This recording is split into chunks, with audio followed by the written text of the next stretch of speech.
Todo mundo curioso? Todo mundo viu que vai ter assim um negocinho, um dado importante? A gente organizou esse evento para apresentar o projeto Novo Ciclo. Nós ficamos 8 longos, porém curtos, meses, trabalhando intensamente em conceituação, tentando desenvolver dados, tentando propor soluções. E aí agora a gente vai apresentar, de fato, o resultado. Eu quero aproveitar esse momento para agradecer essa equipe maravilhosa. Foi divertido, foi difícil, tivemos discussões acaloradas, demos risadas, mas valeu muito a pena.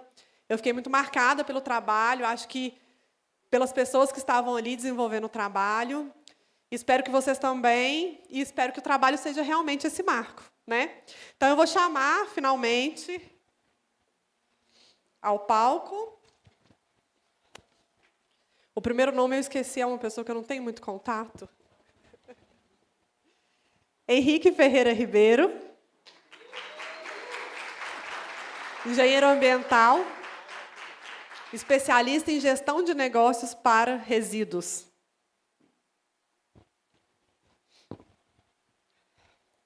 Chama ao palco Bárbara Paulino,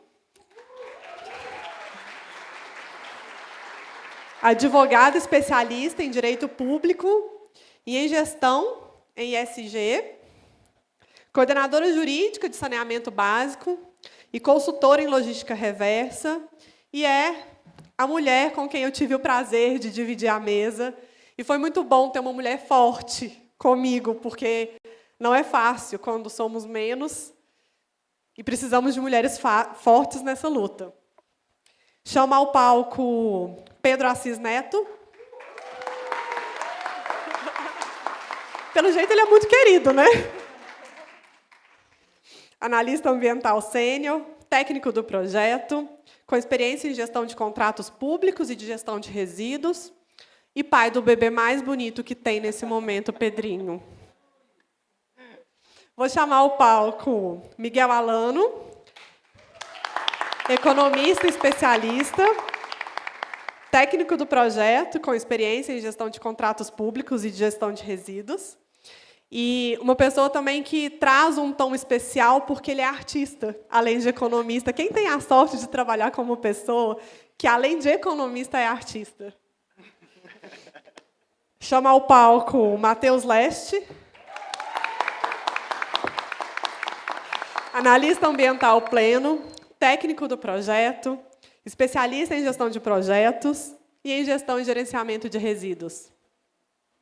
E, por fim, chama ao palco Rafael Quevedo, analista ambiental pleno, mestre em tecnologia ambiental e responsável por uma das partes que gera maior curiosidade, que é a caracterização gravimétrica dos resíduos de embalagem do município de Belo Horizonte para esse projeto.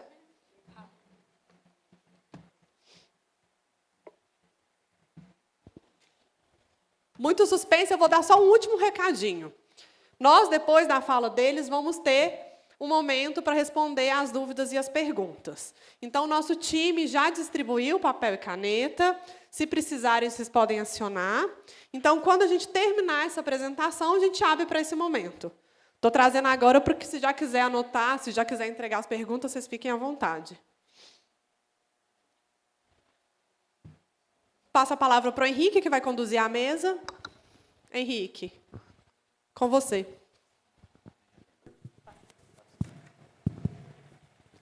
Obrigado, Cris. Boa tarde a todos e a todas.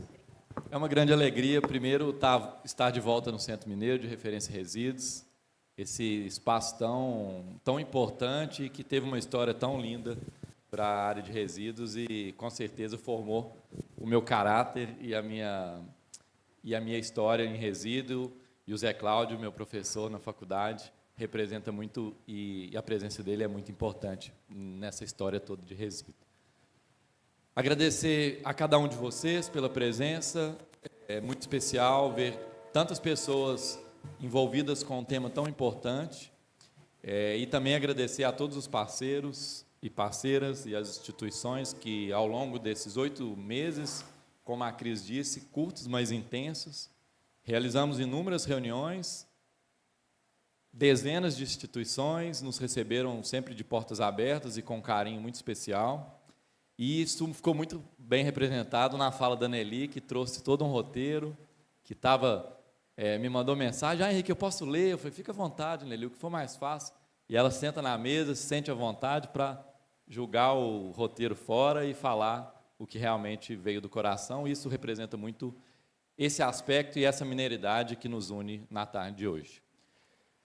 O novo ciclo ele é a resposta de um questionamento. Ele é a resposta de um desafio que o Ministério Público nos trouxe, e é uma alegria muito imensa a gente ter sido escolhido para responder a essas perguntas e trazer uma visão, como a Cris disse, diferente do que estava sendo posto até então. E é isso, mas antes de mais nada, o novo ciclo ele é uma construção coletiva. Ele não é nosso, ele não foi idealizado por nós, ele é uma sementinha que a gente foi coletando ao longo de vários anos e de várias pessoas que a gente encontrou.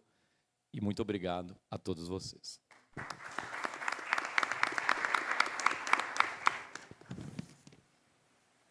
Bom, como o Lucas trouxe de forma muito brilhante, ele é uma das pessoas mais questionadoras que eu conheço, e ele traz essa visão da interface para além do óbvio que a logística reversa tem para a coleta seletiva. E esse é o ponto do novo ciclo. Ele é a discussão e a luz sobre a interface direta entre a coleta seletiva e a logística reversa. E nesse ponto, a gente enfrenta 3 questionamentos. Como que o sistema de logística reversa de embalagem pode, primeiro, ampliar a coleta seletiva no município, reduzir o custo do município na coleta seletiva, como o Gilberto citou, de forma muito brilhante, e também, como a Nelly citou, melhorar a condição de trabalho e renda dos catadores. A Alice foi muito pontual e certeira ao falar que a gente tem um histórico que deve ser respeitado, e isso realmente deve ser visto, e como que a gente vai respeitar esse histórico, mas mudar o que vem pela frente. E, nesse sentido, a Cris fez uma abordagem inicial. É muito importante que a gente possa definir de forma muito clara o que é logística reversa e o que é embalagem quando a gente fala da logística reversa de embalagem. Eu conheço a grande maioria do que está aqui, e a grande maioria lida com esses assuntos diariamente e de forma intensa. Mas, felizmente, e com muita alegria no coração, a gente tem pessoas que, às vezes, não lidam com tanta intensidade, igual a grande maioria. E aí eu destaco, por exemplo, a fiscalização de Belo Horizonte, que nos recebeu de forma tão amistosa, de forma tão carinhosa, a Raquel aqui na fila inicial. E quando a gente foi recebido de forma tão calorosa pela fiscalização, a gente entendeu que, de fato, o projeto tinha feito as pessoas entenderem a dimensão que é a interface da coleta seletiva com a logística reversa. E isso nos deu ainda mais força para continuar e para garantir que a gente continuasse acreditando que a gente vai mudar o cenário da coleta seletiva. E, nesse sentido, a gente vai lá na política nacional, sem explorar muito questões jurídicas, o Luciano já fez isso de forma muito mais brilhante, mas a gente pode olhar no artigo 33 da Política Nacional de Resíduos, uma lei de 2010, é sempre bom a gente reforçar isso. Ele traz a definição de forma muito clara do que é logística reversa. É um instrumento social e econômico que responsabiliza fabricantes, importadores, distribuidores e comerciantes a retornar, como a Cris citou, para o setor empresarial, seja para reaproveitamento, reciclagem ou outra forma de destinação ambientalmente adequada. E aí, quando a gente fala fabricante, importador, distribuidor e comerciante, é a clara definição da responsabilidade compartilhada, que, como o Luciano lembrou de forma muito clara, não veio da Política Nacional de 2010, não veio da Política Nacional de Resíduos, Veio da Política Nacional de Meio Ambiente, que está em vigor há 40 anos. E quando falamos de embalagem, ou melhor, ainda no artigo 33 da Política Nacional, ele vai listar todos os resíduos que são passíveis de logística reversa. Mas é no parágrafo 1º que a gente vai ver o destaque que permitiu o desenvolvimento posterior da logística reversa de embalagens. E, nesse sentido, a gente já depara com o primeiro questionamento, e o Gilberto deixou isso muito claro na fala dele. Se tem a interface e se a logística reversa é de responsabilidade do setor empresarial, quem deve fazer? O poder público ou o setor empresarial? E, nesse sentido, também é muito importante entendermos o que é embalagem quando falamos de logística reversa de embalagens. E essa lacuna foi preenchida pela DN, em Minas Gerais, pela DN 249, que traz de forma indiscutível e de forma muito clara o que é embalagem. Qualquer embalagem, após o uso, ou melhor, qualquer embalagem que compõe os resíduos sólidos urbanos, após o uso pelo consumidor. Não resta dúvida. A DN deixa muito claro. E nos deixa mais claro o que é, ou melhor, nos deixa mais claro a interface da logística reversa com a coleta seletiva. E aí, nesse sentido, eu quero propor um exercício para cada um de vocês aqui. Vamos imaginar o resíduo da nossa casa, o resíduo seco da nossa casa.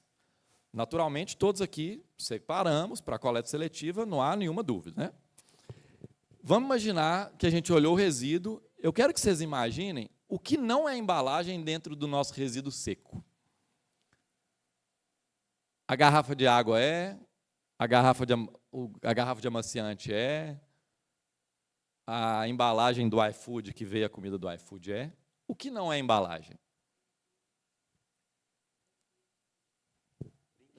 Brinquedo não é. Papel não é. Mas será que, de fato, a embalagem é a grande maioria no resíduo seco? Essa é uma hipótese. Nós conseguimos responder e o Rafael vai mostrar daqui a pouquinho. E, nesse sentido, essa foi a primeira pergunta que foi preciso responder no projeto. Qual, de fato, é a quantidade de embalagens no resíduo de nossas casas? Inicialmente, buscamos em dados secundários. Encontramos somente 3 estudos que tinham como base a gravimetria com foco em embalagens. Existem inúmeros estudos gravimétricos no Brasil que vai citar, no município tal, tem tantos % de papel, de plástico, metal, mas quantos % é embalagem? Nesses 3 estudos, a gente teve uma variação bem grande, entre 12,9% até 31,7% de embalagens nos resíduos sólidos urbanos. Só que esses estudos, eles, apesar de mostrarem os resultados, eles não eram muito claros na metodologia, no público. Então, a gente deixou muito claro que a gente precisaria explorar isso de uma forma, com uma estrutura metodológica mais organizada. E, com isso, trouxemos isso para o projeto e conseguimos elaborar esse projeto. E eu já trago o Rafael para essa discussão, para que ele possa nos responder a primeira pergunta. Fizemos a gravimetria, e qual é a diferença real entre uma gravimetria de qualquer município, ou de vários municípios, papel, plástico, metal e vidro, e da que fizemos no novo ciclo? Boa tarde a todos os presentes. É um prazer estar aqui apresentando a nossa gravimetria para vocês. Foi um trabalho intenso ao longo de 2 meses, mas que gerou resultados muito interessantes para a gente, que eu vou apresentar para vocês na sequência. Então, Henrique, respondendo a sua pergunta, o nosso trabalho ele é muito valioso nesse momento por diversos aspectos. Muitos estudos gravimétricos convencionais, eles adotam algumas premissas para avaliar a composição dos resíduos gerados em uma determinada localidade. Como, por exemplo, costuma-se fazer uma avaliação dos resíduos sólidos urbanos, que é uma escala muito mais macro. Também se restringe a fazer uma análise por tipo de material. Então, papel, plástico, metal, vidro, matéria orgânica. É claro que existem outros estudos voltados para a embalagem, mas mais para a RSU e para a coleta seletiva. Além disso, a metodologia que é adotada, muitas vezes não está disponível para consulta. Então, como chegou nesses resultados? A gente queria saber como chegaram nesses resultados. E foi usado o quarteamento ou não foi? Então, tudo isso é muito importante. E por isso, Henrique, que nosso estudo ele se difere desses outros estudos convencionais. Porque, primeiro, nós analisamos o resíduo domiciliar. A gente quer saber as embalagens que estão presentes nas nossas, os resíduos de embalagem que estão presentes nas nossas casas, no lixo das nossas casas, né, nos comércios. Além disso, a gente não restringiu só por tipo de material. Nós fizemos uma separação também de embalagens e de não embalagens, e também por setores industriais. Além disso, também, a nossa metodologia, que está completamente disponível e com o método de quarteamento, para a gente ter uma amostra muito mais representativa. E esses foram os diferenciais aí do nosso estudo. Perfeito, Rafael. E aí, lembrando que todos os estudos, não só o estudo gravimétrico, mas todos os produtos que elaboramos nessa primeira etapa, estarão disponíveis no nosso site a partir da semana que vem. Então, acessem novocicloresiduos.com.br. É muito importante, como a Cris citou, que as gravações também estarão lá. Divulguem, leiam, analisem, para que a gente possa realmente multiplicar o conhecimento. Rafael, detalha também um pouco desse processo. Pegamos o resíduo domiciliar e o que foi feito, como que foi a participação das catadoras. Detalhe esse ponto para a gente, por favor, antes da gente entrar nos resultados. Então, gente, a metodologia ela é muito importante para a gente compreender os resultados justamente com mais clareza. Está passando aí alguns vídeos, né, da nossa metodologia, da nossa caracterização gravimétrica para vocês. Foi um processo aí ao longo de 39 dias úteis no aterro sanitário de Macaúbas, no município de Sabará, e tinha o objetivo da gente obter dados mais abrangentes a respeito dos resíduos de embalagens que são gerados no município de Belo Horizonte por meio da coleta convencional realizada pela SLU. Isso nos 9 regiões administrativas de Belo Horizonte. Eu quero explicar para vocês como que a gente chegou, né, como que foi essa caracterização gravimétrica da forma mais simples e objetiva possível. Vou contar, inclusive, na primeira pessoa. Eu estava ali na balança, né, em Macaúbas, e acompanhava a chegada dos caminhões durante o dia, e em posse dos distritos que a gente selecionou previamente em escritório. Quando um caminhão chegava desse distrito, eu acompanhava esse caminhão até o aterro, né, até o pátio de descarga, orientava o motorista para onde ele iria descarregar esse resíduo, e, depois disso, a escavadeira vinha e fazia todo o processo de quarteamento, até chegar a uma massa final homogênea. Nisso, a própria escavadeira ela enchia, né, os 4 contêineres de 240 litros, e esses contêineres eles eram encaminhados para o laboratório de triagem. Nesse laboratório que a gente teve a ajuda das catadoras para fazer todo o processo, né, de triagem manual, e consistiu em 3 fases. A primeira, a gente fazia a separação de embalagens e de não embalagens. Depois disso, as embalagens elas foram divididas por tipo de material. Então, no nosso estudo, a gente adotou o papel, o plástico, o metal, o vidro e as embalagens não recicláveis. E, depois disso, a separação por setores industriais. Então, bebida, alimento, higiene pessoal, e material de limpeza e outros setores também. Em todas essas etapas, os resíduos foram pesados e depois, no final de tudo, a gente deu a destinação final ambientalmente adequada para eles no próprio aterro. Essa aí é a nossa equipe da gravimetria, que fez todo o processo de triagem, participou afetivamente de todo o processo. Genesi, eu queria agradecer a Genesi, a Leia, a Cleide, a Raquel e a Mônica, que não estão aí hoje, mas que vocês levantam para a gente, meninas, para a gente ver vocês.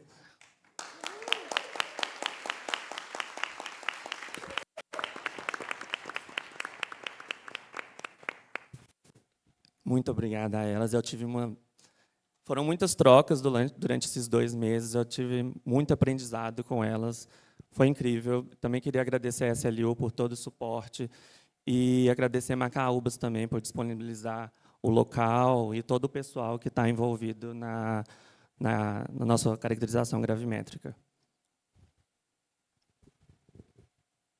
Muito bem, Rafael. Agora chega, então, o grande momento. Rafael, quanto de embalagem há no nosso resíduo domiciliar? 84,5%. Esse é o percentual de embalagens nos resíduos secos, né, das nossas casas aí. Se a gente for considerar todos os resíduos domiciliares, 22,6% é o percentual de embalagens. Então, esse dado ele é muito interessante, porque mostra a quantidade de embalagens que estão sendo descartadas ali, que estão chegando no aterro e que poderiam estar sendo recicladas e reaproveitadas. Esses foram os dados gerais, né, que eu apresentei, e agora eu queria aprofundar um pouco mais nos resultados por setor. A gente conseguiu identificar 57,7%, composto principalmente pelo setor de alimento. Nesse setor, a gente tinha a predominância ali, de embalagens, de sacolas plásticas, por exemplo, principalmente de embalagens de papel, latas de aço, embalagens não recicláveis. Essas embalagens elas são de difícil reaproveitamento. Isso indica, né, uma necessidade urgente da gente, né, ter uma revisão aí dos modelos de embalagem adotado por essa indústria. Seguido disso, temos o setor de bebidas, que é composto principalmente aí pelas embalagens de vidro, garrafas de vinho, de suco, de cerveja, e também o setor outros, que responde a uma parcela considerável, 42,3%. Tem algumas justificativas para isso. Primeiro, a questão das sacolas plásticas, das embalagens de papel e de papelão não identificadas, que foram degradadas ao longo do processo, desconfiguradas, principalmente durante o processo de quarteamento e também na compactação dos caminhões coletores. É claro que a gente pode supor, né, que, se essas embalagens elas tivessem conseguido ser identificadas, é razoável que a gente colocasse ela, por exemplo, no setor de alimento, no setor de bebidas. Isso faria com que o percentual desses setores aumentasse e o peso relativo da categoria outros diminuísse. É claro que existem outros setores ali, como o setor farmacêutico, questão de medicamentos também, mas eles têm eles contribuem muito pouco ali. Isso foi comprovado, essa hipótese foi comprovada em campo realmente. Agora, aprofundando um pouco mais nas embalagens por material, as embalagens de plástico vêm em primeiro lugar, com 43%. Aí entra, de novo, principalmente no setor de alimentos. A gente também tem um setor outros, que é muito representativo, que são as sacolas plásticas, que eu já falei para vocês. Essas sacolas elas são muito utilizadas no acondicionamento, embalar qualquer tipo de material nas nossas casas. Então, está sendo muito utilizada no nosso dia a dia mesmo. Essas embalagens são consideradas secundárias. Elas não têm contato direto com o produto, elas têm contato direto com as embalagens primárias. Além disso, no processo de quarteamento mesmo, lá em campo, eu percebi que havia uma facilidade maior de coletar essas sacolas pela escavadeira. Então, a escavadeira passava e coletava. Praticamente todo o material era envolto de uma sacola plástica. Então, a amostra, com certeza, ela teria mais desse tipo de material. Seguido disso, temos as embalagens de papel, né, que são as embalagens para acondicionar produtos alimentícios, que foi muito verificado. Além disso, as embalagens de papel e de papelão, como eu também já disse para vocês, que acaba que a gente não conseguia identificar de qual setor que por sem rótulo ou foram desconfiguradas. Temos também, seguido disso, as embalagens não recicláveis, Então, embalagens flexíveis, multicamadas, laminadas. Aí eu percebi, né, que o Belo Horizontino ele adora uma porcaria assim, de comer, um chips, um salgadinho. Né? Então, tinha de tudo, gente, no material não reciclável. E, para isso, para a definição do que era ou não era reciclável, a gente adotou o que o mercado atual de Minas Gerais considerava como reciclável. O que hoje é tecnicamente e economicamente viável para se reciclar. Além disso, nós tivemos também, claro, em campo, a participação das catadoras, que é a experiência delas, para dizer para a gente o que atualmente se estava reciclando, e também entrou nessa categoria.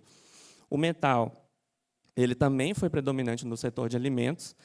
Talvez alguns de vocês possam pensar que o setor de bebidas fosse o mais representativo nessa categoria, mas isso é uma hipótese que a gente já desconsiderava, justamente por causa da coleta informal. Então, é a coleta mesmo dos catadores das latas de alumínio. E, por isso, esse setor não foi tão representativo, porque não chegava ali até o aterro. As embalagens de vidro, como vocês perceberam que todos os materiais, o setor de alimentos é o mais predominante, mas o vidro foi o setor de bebidas, é o único que foi diferente. Nisso, o vidro ele tem que ser analisado um pouco mais com cautela, justamente por causa da compactação dos caminhões e também durante todo o processo de quarteamento, ele acaba, né, ficando em partículas um pouco menores e ser de difícil classificação e tudo mais. Então, esses foram os resultados da nossa gravimetria. Também fizemos algumas análises estatísticas para fazer algumas comparações entre grupos, saber as diferenças significativas entre esses grupos. Mas, como essa análise é um pouco mais complexa, a gente não trouxe aqui, mas esses dados já estão presentes no nosso estudo, na íntegra, vocês podem consultar.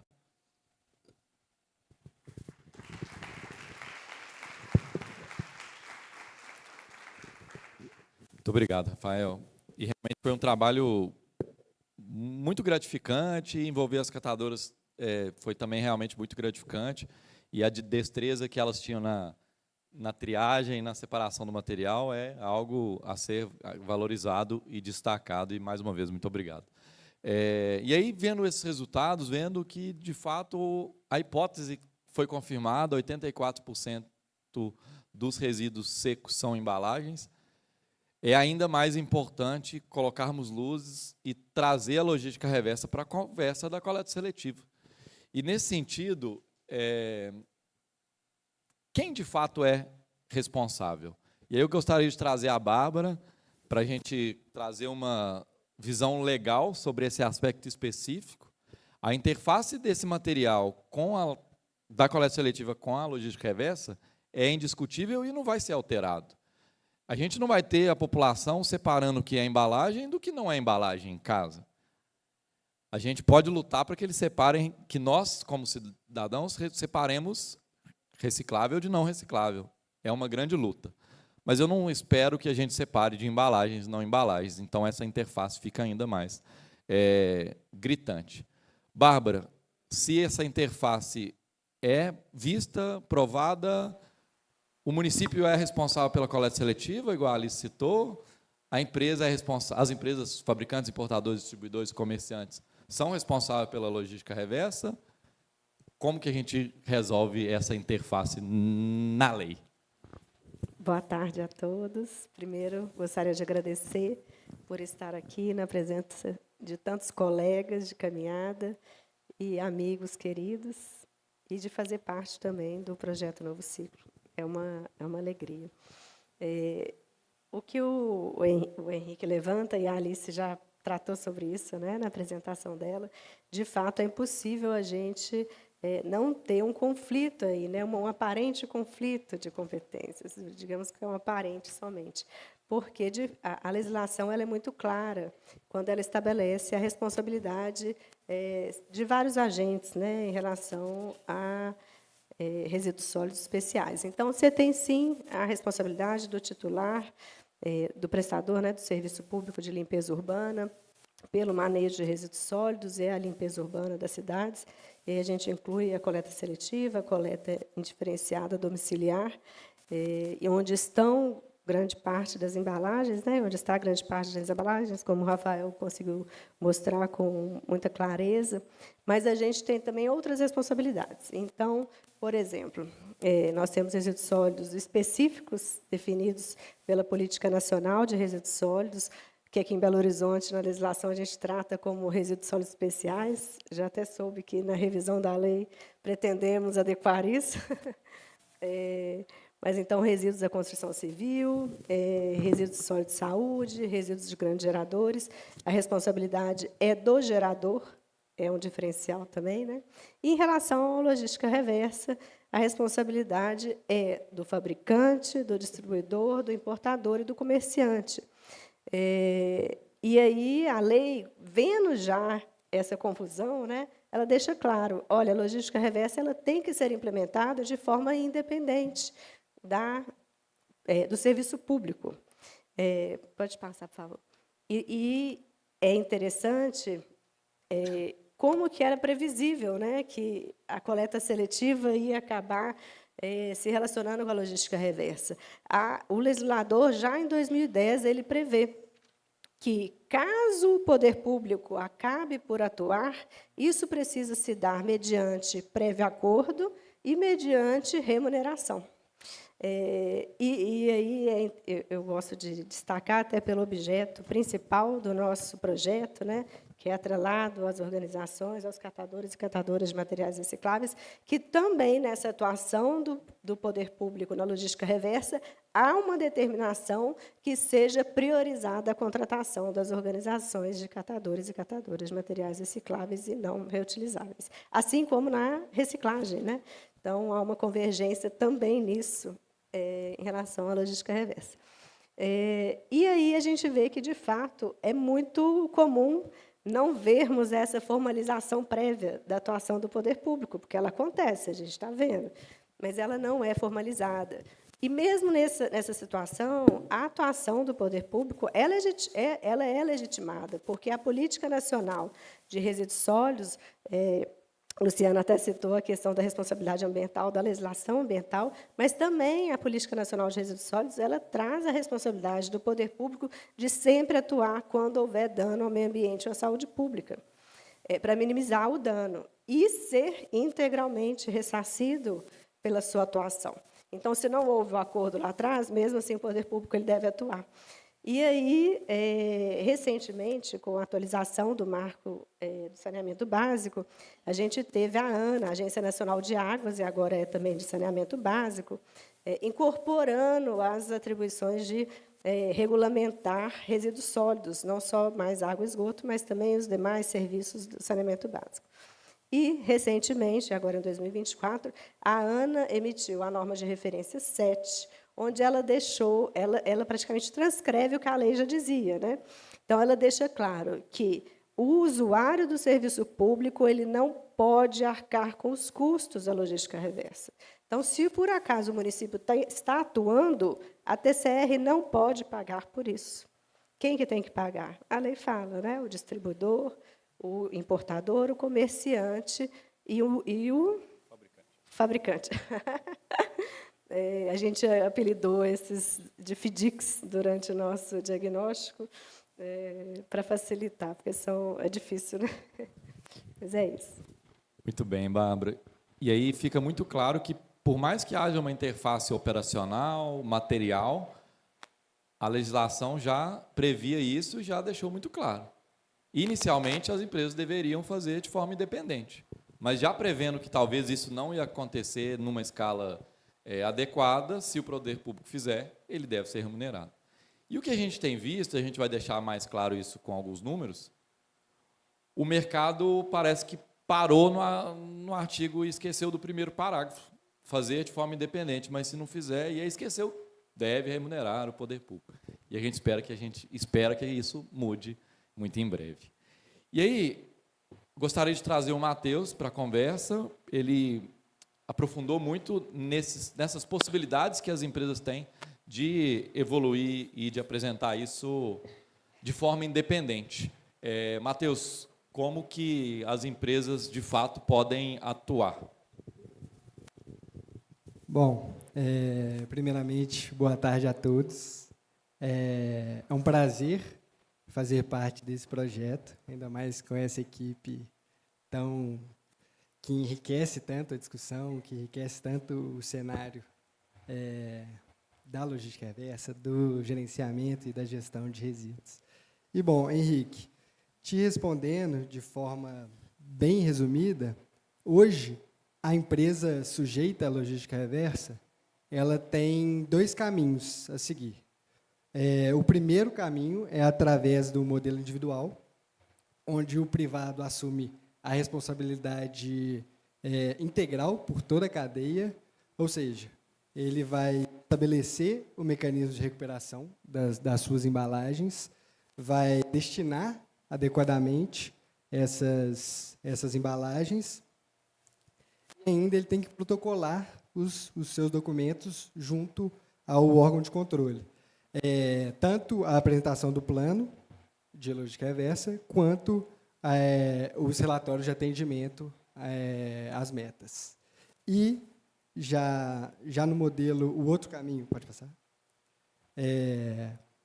Já no outro caminho, que é o mais comum, que é o que a gente mais vê atualmente acontecendo, é o modelo coletivo, onde esse modelo é constituído principalmente por 5 agentes, que são eles os FIDICs, né, fabricantes, importadores, distribuidores e comerciantes, os operadores, que são os sucateiros, recicladores, as associações e cooperativas de catadoras e catadores,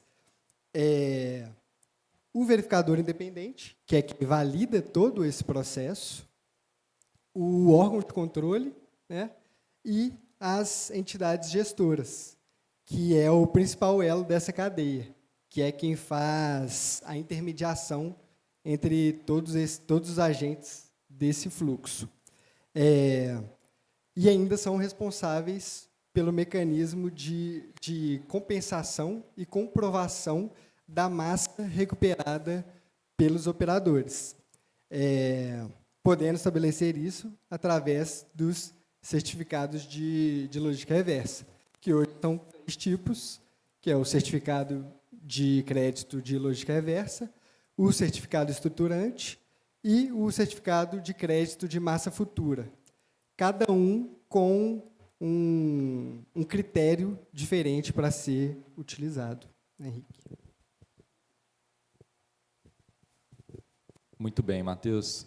E, realmente, os créditos eles trouxeram um instrumento muito importante, e aí, mais uma vez, referenciando o que a Alice citou, é muito importante a gente respeitar o que já foi alcançado. E os créditos, eles têm uma estrutura, ele permite uma estrutura de compensação bem interessante, mesmo que ainda precise de ajustes que naturalmente vão acontecer. E aí, quando a gente olha para esse fluxo, a gente entende a dimensão desse evento de hoje. Temos o órgão regulador, temos representantes das empresas, temos entidades gestoras, temos quase todas as figurinhas completas no evento de hoje. E agradeço mais uma vez a presença de todo mundo. E aí, quando a gente olha para os créditos, para que a gente possa aprofundar mais ainda nessa análise, e esse foi uma questão que a gente fez muito no projeto, aprofundar nas questões, questionar e responder e aprofundar. Qual é o objetivo do crédito? E aí vamos trazer a Bárbara de novo, para que ela traga a visão jurídica. Como que a legislação, né, o arcabouço jurídico, traz essa definição de qual é o objetivo, quais são os objetivos do crédito? O Decreto Federal 11.413, né, ele vem regulamentando os certificados de logística reversa pertinentes, hoje os 3 que o Matheus já apresentou, e ele traz ali 10 objetivos desses certificados. Não dá para a gente passar por todos, né? Acho que não precisa, mas aí a gente destaca, né, que há o objetivo para aprimorar a infraestrutura, para garantir ganho de escala, para compatibilizar a atuação dos agentes envolvidos, sejam os econômicos, sejam os sociais, mas tem 2 que são mais relevantes para o nosso projeto. Primeiro, possibilitar a colaboração entre os dois sistemas, ou seja, mais uma vez aí a gente destaca que o legislador via, né, a necessidade da gente olhar para a logística reversa e para a reciclagem, e também possibilitar um adicional de valor, principalmente para os catadores e catadoras de materiais recicláveis. São princípios bem amplos, né, gerais, mas que devem ser observados, né? A gente tem que ter isso em mente. E realmente, Bárbara, quando a gente olha para essa definição, a gente vê uma definição muito ampla, que cabe quase tudo, mas não define de forma muito clara. E aí a gente chega na primeira pergunta que a gente não conseguiu responder. O crédito paga o quê? O certificado paga o quê? Paga coleta, paga triagem, paga serviço ambiental? Quando a gente olha para essas definições, a gente não tem essa resposta. E quando a gente fala de valor monetário, a gente traz o Miguel para a conversa, porque a gente não conseguiu responder essa pergunta, mas a gente conseguiu ver os números. Quanto que as associações têm recebido, quanto custa a coleta, quanto custa a triagem. Miguel, conta para a gente essa história. Boa tarde a todos e todas aqui presentes. É uma honra fazendo parte dessa equipe. E, como a Bárbara muito bem colocou e o Henrique também, o certificado de logística reversa ele não tem oficialmente um lastro definido pela lei. Então, foi uma trajetória importante, como a Alice colocou, que foi percorrido, da gente ter ele hoje, não tinha antigamente, mas, a partir de agora, a gente precisa buscar novos caminhos, porque, pelas nossas linhas de pesquisa, ele é insuficiente, tanto se a gente comparar com o valor de comercialização do material, quanto se a gente comparar com o custo municipal de assumir esse serviço. Então, a primeira linha de pesquisa, que a gente assumiu uma linha de comparação com o valor que o certificado de logística reversa paga, foi com os custos municipais de coleta seletiva e com os custos municipais da coleta indiferenciada. E a gente percebe que ele é bastante distante, o valor médio do crédito. A gente teve tanto o anual da reciclagem quanto uma pesquisa de campo para chegar nesses valores. Aí já é o valor médio. No próximo slide, a gente vai poder ver o valor detalhado por tipo de material. E nos dois casos, a gente observa, aí, em comparação com o custo municipal da coleta seletiva, sendo 1/3, e comparando com o custo municipal da coleta seletiva, sendo 10%. Da primeira convencional e da segunda seletiva. Então, ainda temos muito a caminhar. E na segunda linha de pesquisa, a gente pode ver que os materiais estão em valor de tonelada, então, para não estranhar, né, o alumínio seria R$ 8,00 o quilo, e assim por diante nos outros materiais, a gente tiraria 3 zeros. E, independentemente, quando a gente olha a média, a gente olha uma média de aproximadamente 4%, como o crédito de logística reversa tendo... Obrigado. Ele como tendo 4% em distância do valor de comercialização desses materiais. Então, também se mostra como muito insuficiente esse valor e, como a Nelly mesmo colocou, o primeiro grupo a pagar essa conta, essa distância, são os catadores de material recicláveis com condições indignas de trabalho. E, em segundo, as associações e cooperativas, por uma falta de recurso para melhorar a sua infraestrutura. E o meio ambiente e a sociedade, em que esses resíduos vão ser destinados inadequadamente, e a gente está vendo o que está acontecendo. Então, Henrique, quero te devolver a palavra, para você trazer quantas, já que a gente viu que as empresas têm uma responsabilidade legal, quantas seriam essas empresas, né? Estamos trazendo números, então vamos continuar nessa perspectiva. Bom, essa foi também mais uma pergunta que a gente não encontrou resposta e tivemos que buscar essa resposta.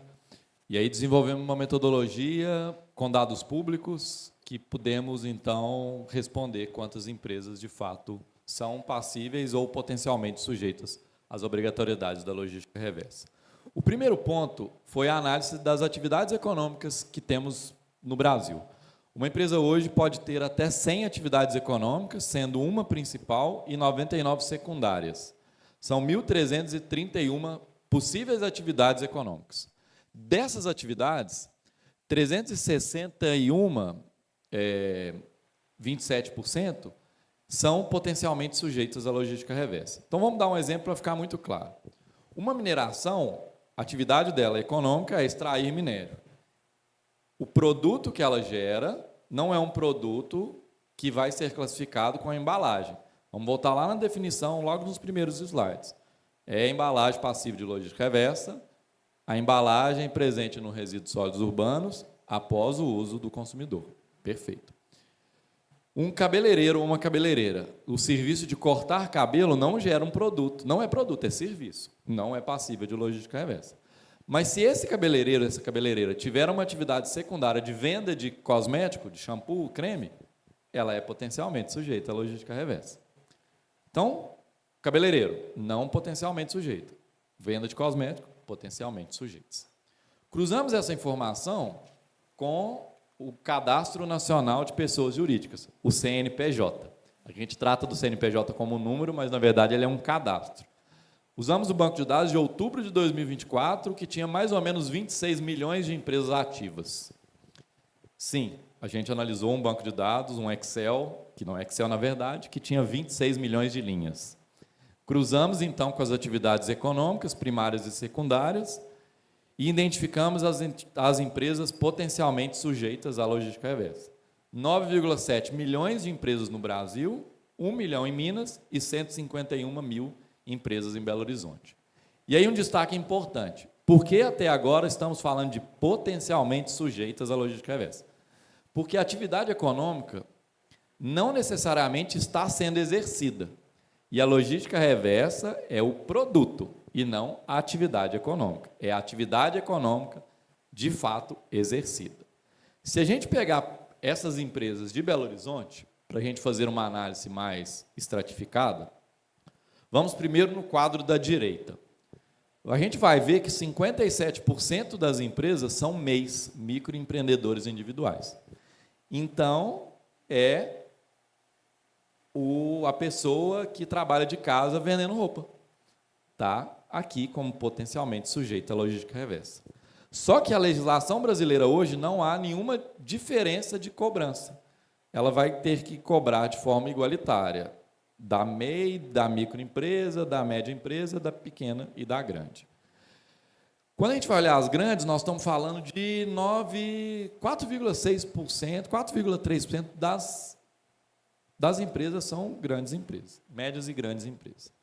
O quadro da esquerda vai ver uma estratificação, considerando a atividade principal, das empresas de Belo Horizonte por tipologia. A gente está mostrando aqui quais atividades econômicas têm mais empresas em Belo Horizonte. Atividade com mais empresas em Belo Horizonte, comércio de vestuário. E aí uma curiosidade. A Brasel está aqui no evento, não sei se eles estão aqui ainda. Não, Belo Horizonte, a capital dos bares, não é bar a atividade econômica que mais tem empresa na cidade. Seria Belo Horizonte a cidade dos vendedores de roupa?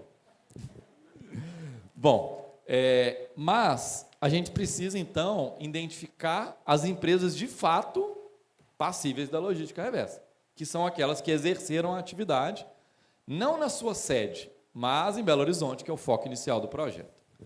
Usamos como base o dado da Receita Estadual, o ICMS, Imposto de Circulação de Mercadoria e Serviço, cruzando com as atividades econômicas, com as empresas potencialmente sujeitas. Para 2024, 336 mil empresas comercializaram produtos potencialmente sujeitos, ou melhor, produtos passíveis de logística reversa de embalagem. Se a gente ampliar essa visão num tempo mais amplo, 2021 a 2024, a gente vai chegar em 530 mil empresas. Então, a gente amplia muito a análise temporal, mas o número de empresas não varia tanto. Então, nós temos, das 9,7 milhões de empresas no Brasil, 336 mil comercializaram produtos para Belo Horizonte. Esse é nosso público, lembrando que mais ou menos 55% são MEIs. E realmente avançamos, isso é fato. Estamos muito mais distante do zero do que estávamos quando a política nacional foi lançada. Isso é indiscutível. Mas será que estamos próximo das metas? E aí também buscamos essa informação. Em Belo Horizonte, temos 4 instrumentos que trazem meta da logística reversa. O primeiro é o acordo setorial de 2015, que trouxe meta, ele é de 2015, mas ele trouxe meta só para 2018, que é 22% das embalagens inseridas no mercado deveriam ser recicladas. Depois a gente tem o Plano Nacional de Resíduos, que tem meta de 2024 a 2040, sendo que para 2024 deveríamos ter reciclado 30% das embalagens inseridas no mercado. A deliberação normativa do Copan em Minas, de certa forma, espelhou o que está no Plano Nacional, e temos também o Plano Municipal, que na época só tinha como referência nacional o acordo setorial, então foi espelhado esses dados. Os resultados alcançados estão no site do Ministério do Meio Ambiente, disponível para todo mundo.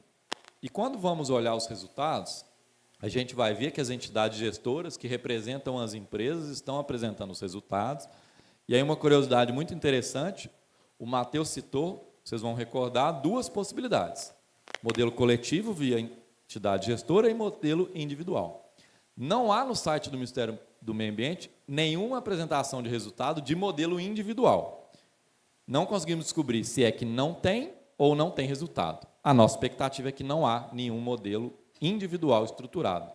O que, de certa forma, é a lógica, porque implantar um sistema de logística reversa individual realmente é muito complexo e não é o foco da empresa, então, muito dificilmente uma empresa vai comprar essa ideia. Bom,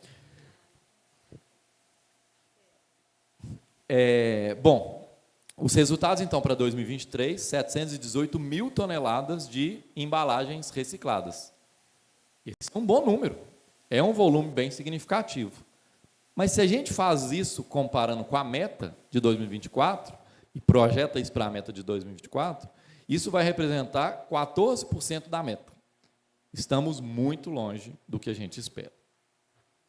E aí, para entender esse ponto mais detalhado em Belo Horizonte, não é o site do Ministério do Meio Ambiente que nos trouxe essa resposta, porque o site do Ministério do Meio Ambiente só tem dado nacional.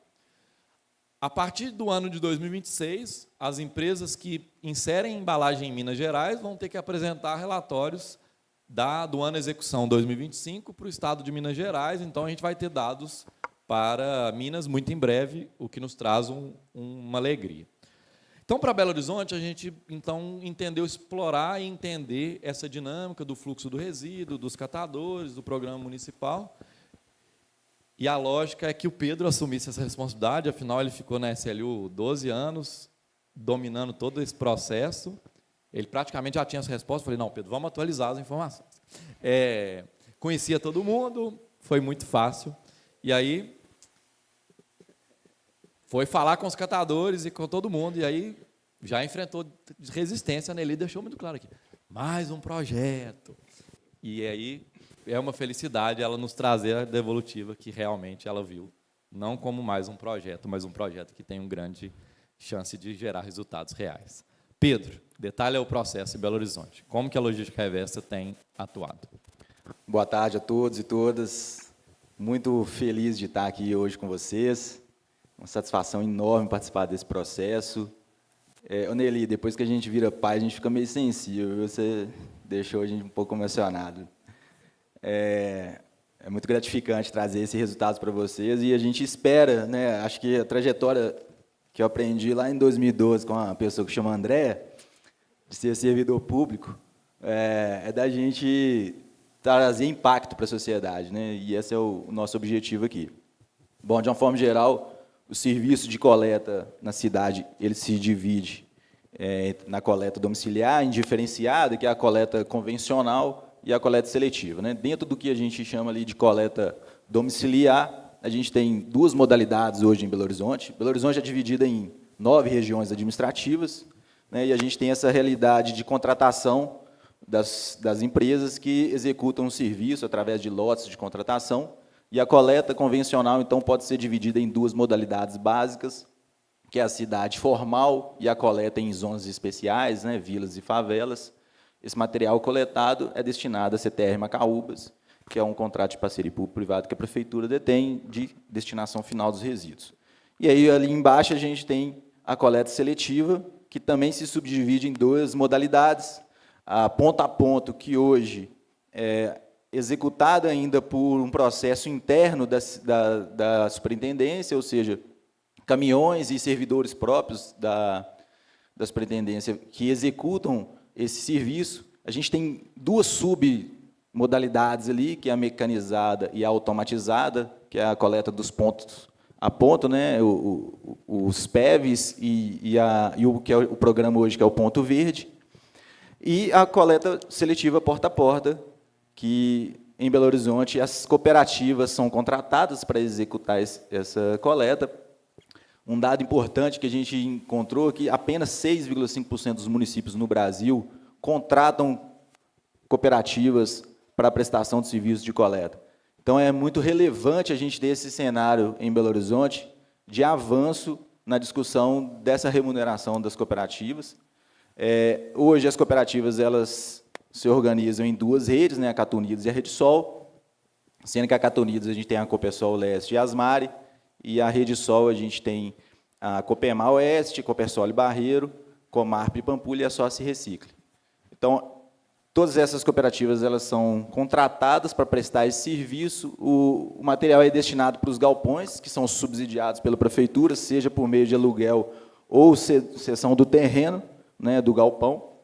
Então, tem um arranjo ali de comunicação e de subsídio de todo o que a gente chama de Programa Municipal de Coleta Seletiva. O material coletado, então, é triado, e aí é muito válida essa discussão pelo pagamento do serviço de triagem que está em pauta, e após a venda desse material, esse recurso fica com as cooperativas, e é nesse ponto de venda que justamente a gente tem a emissão, a partir das notas fiscais, do certificado de logística reversa, que o Matheus comentou lá atrás. Então, a logística reversa ela se concretiza nesse momento do ponto de vista do programa municipal, que é justamente na hora da venda, a emissão da nota fiscal que fica disponível para que uma entidade gestora negocie aquilo para cumprimento de metas dos FIDICs, né, dos fabricantes, importadores e comerciantes. E aí, nesse processo, a gente diagnosticou dois grupos, né? Hoje, os programas de logística reversa eles se caracterizam como aqueles não estruturantes e os estruturantes. Os não estruturantes é basicamente a relação contratual com o mercado privado. É quando a entidade gestora ela vai ao sucateiro, ao reciclador e negocia as notas fiscais que eles também geram na comercialização e na destinação do resíduo. E aí a gente tem o Grupo Muda, o Instituto Giro, que é Eu Reciclo, e o Instituto Rever. Isso ainda é muito preliminar, e aí é um ponto muito importante, como o decreto de certificado de crédito de reciclagem é muito recente, os sistemas de apuração dos resultados também são muito recentes, e a gente não consegue aprofundar muito em como que o mercado privado está se comportando. Então, o estudo nosso se deteve à parte da relação da logística reversa com as organizações de catadores do município, e aí a gente localizou aqui, né, 3 atuações, que é a ANCAT, que, através do programa Reciclar pelo Brasil, a Asmari, a Copersol Leste e a Copersol Barreiro participam desse programa. Aqui é um ponto importante, porque é a única entidade gestora que tem uma representação de catador como entidade gestora, né? Tem esse diferencial. Tem a BIPEC, Mãos para o Futuro, com a Sócio Recicle e a Comarp, e a Abrab, que através do programa Ecogesto, que é a Copemar Oeste, e a Rede Sol, que na parte do mecanismo da venda de vidro, ao juntar, né, todo o material de vidro da rede, ela também negocia certificado de crédito de reciclagem pela cooperativa, pela Rede Sol. Aqui a gente não considerou o material da Cata Unidos no recorte desse estudo, porque a gente fez com base em 2023, e aí, nesse momento, o Programa Municipal de Coleta Seletiva não entrega formalmente material para a Cato Unidos, apesar de ela receber em momentos de desafogo operacional, e hoje em dia, a partir do chamamento público, a Cato Unidos já está ali recebendo, o galpão da Cato Unidos já está recebendo esse material. Então, nos próximos diagnósticos, a gente incorpora esse valor, esse quantitativo. E aí, um ponto muito importante de destacar, Henrique, é que a gente não identificou sistemas de coleta próprios das entidades gestoras. Ou seja, Mãos para o Futuro, Ecogesso, Reciclar pelo Brasil, não tem um caminhão fazendo uma coleta, não tem um programa efetivamente de coleta. Isso faz com que o resultado da logística reversa no município seja estritamente atrelado ao Programa Municipal de Coleta Seletiva. Ou seja, todo aquele certificado de crédito emitido é lastreado pelo material que é coletado pela coleta municipal e vai para os galpões. É óbvio que as cooperativas têm algumas parcerias, né, individuais, mas isso entra dentro de uma cadeia da relação entre privados, mas, de uma maneira geral, a gente pode simplificar que a emissão desses certificados é estritamente atrelado ao material coletado no serviço público. Pedro, então, para deixar muito claro, a Prefeitura Municipal implantou o Programa Municipal de Coleta Seletiva em Belo Horizonte, hoje contrata as cooperativas e paga pela coleta, já está se discutindo o pagamento pela triagem, como foi citado aqui na mesa. O material é coletado, as entidades gestoras usam desse material para gerar o crédito e remuneram o valor que o Miguel mostrou às cooperativas. Há um acréscimo de remuneração, mas, como a Nelly citou, ainda é um valor baixo, não suficiente para mudar o cenário.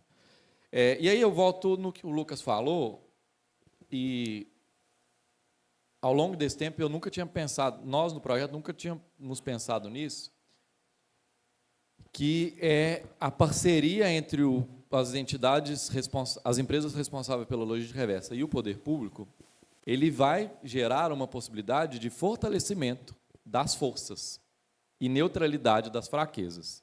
E aí, quando o Pedro traz que as entidades gestoras e as empresas não têm programa próprio de coleta, a prefeitura já tem. E as empresas têm o recurso que não deveria estar sendo pago pela coleta. Mas, se houve um adicional pela logística reversa, Pedro, isso mudou o cenário, trouxe mais coletas, cooperativas, vamos mostrar esse número. A Nelly trouxe um spoiler, agora a gente tem que mostrar os números. Bom, diante do histórico, né, da logística reversa, a gente pega desde o acordo setorial, e aí a gente fez aqui um recorte da massa coletada pelo programa municipal desde 2018 a 2023. A gente fez esse recorte porque em 2017 teve o plano municipal, então a gente pegou o ano seguinte e até 2023, que é o ano que a gente conseguiu fazer o recorte de massa para fazer a análise. A gente vê que, e aí eu posso falar um pouco de cadeira, porque estive lá dentro, e todo esse arcabouço que a gente viu de união de esforços, do ponto de vista qualitativo, a gente percebe que o município está muito propício para a coleta seletiva, né? A gente tem as cooperativas sendo remuneradas pela coleta, tem esse desafio do pagamento por triagem, mas que é uma coisa que já vem avançando. Tem os programas de subsídio ali, de equipamentos, através de captação de recursos federais para a compra de equipamentos, tem o subsídio tem o Bolsa Reciclagem muito atuante em Minas Gerais, tem o Fórum Lixo e Cidadania, que é exemplo nacional. Eu acho que um fórum tão atuante como o Fórum Lixo e Cidadania, igual Belo Horizonte, é raro, né, a gente ver. Então, do ponto de vista qualitativo, a gente tem um cenário muito propício. Mas, do ponto de vista quantitativo, infelizmente, a gente chegou num platô. A gente percebe pelo gráfico que, desde 2018, o município não conseguiu passar desse marco de 6.000, 7.000 toneladas da coleta seletiva. E aí, isso representa, em média... Pode passar, por favor. E aí, a gente pegando, trazendo isso para o que é comercializado, hoje, em 2023, a gente, apurando os dados com as cooperativas e com a SLU, a gente chegou em 6.000 toneladas comercializadas em 2023. Tem uma diferença da margem ali coletada e comercializada, porque, como eu disse, as cooperativas têm alguns programas, algumas relações comerciais separadas, e, além disso, tem todo um fluxo de venda. Às vezes, a coleta não vai coincidir com a venda do material. Então, apurando o resultado coletado e daquilo que foi vendido, e comparando lá com os valores que o Miguel nos trouxe dos programas, a gente chegou numa média de R$ 115 mil ao ano que os programas de logística reversa inserem para as cooperativas através da emissão dos certificados. Isso dá um pouco menos de R$ 10 mil por mês. Ou seja, apesar da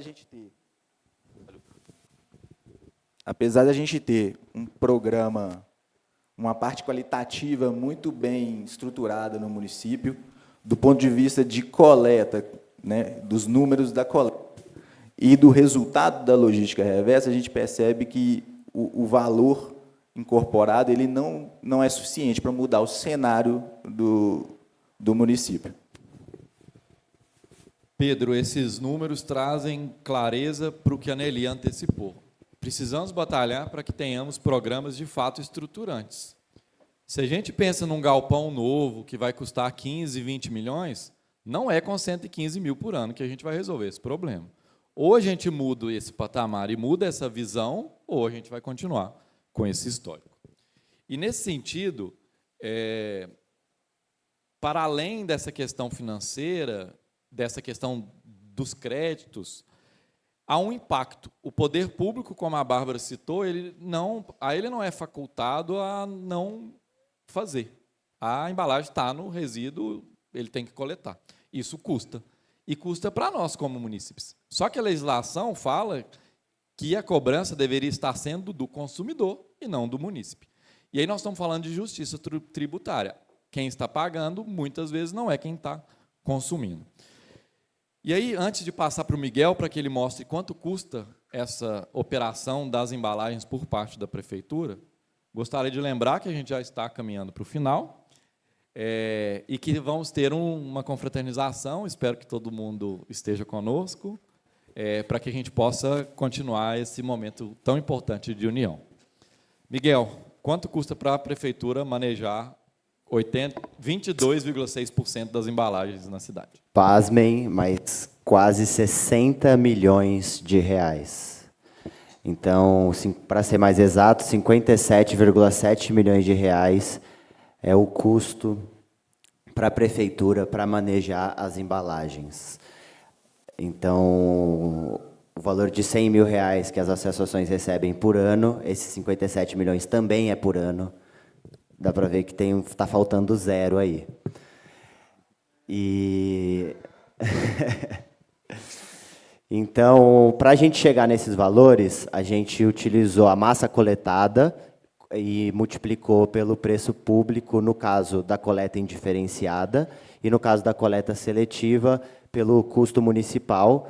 Estava num slide anterior, a coleta indiferenciada, a gente usou o decreto de 2016, que tem os preços públicos, e atualizou eles para 2025 pelo IGPM, que é um índice comum de atualização da inflação.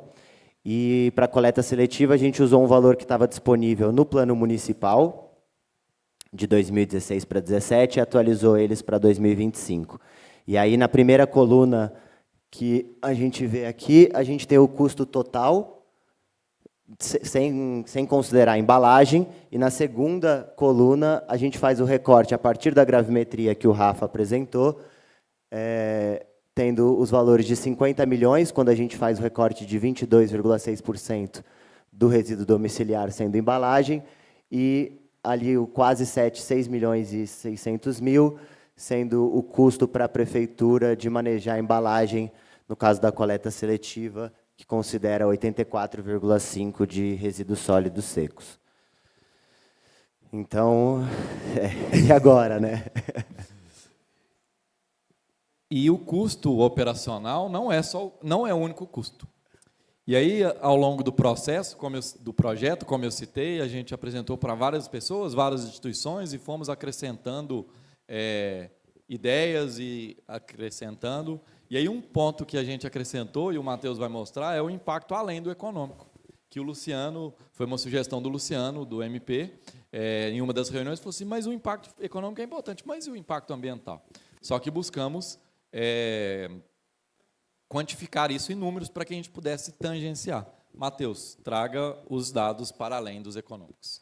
Então, Henrique, o não atendimento de metas de logística reversa acarreta em um maior consumo de energia no processo produtivo, consequentemente, maior emissão de gases de efeito estufa,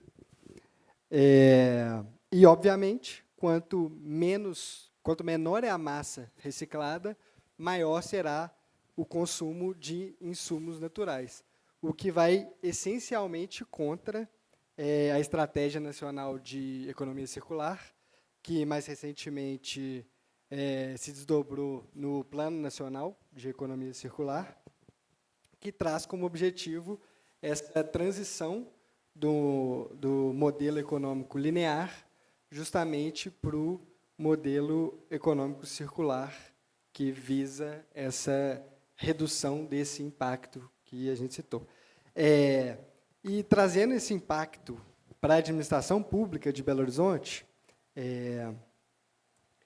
e traçando um paralelo também à gravimetria que o Rafael apresentou agora, com a aplicação da logística reversa de embalagens, poderíamos economizar, de grosso modo, até 22,6% da vida útil do nosso aterro em Macaúbas, tirando as embalagens sujeitas à logística reversa do sistema de Macaúbas. E para ilustrar o impacto das metas de logística reversa e reciclagem, a gente trouxe alguns números de Belo Horizonte, com base no ano de 2023, que com apenas 6 mil toneladas de materiais recicláveis coletados pelo sistema, se calcula uma economia de mais de R$50 mil em energia.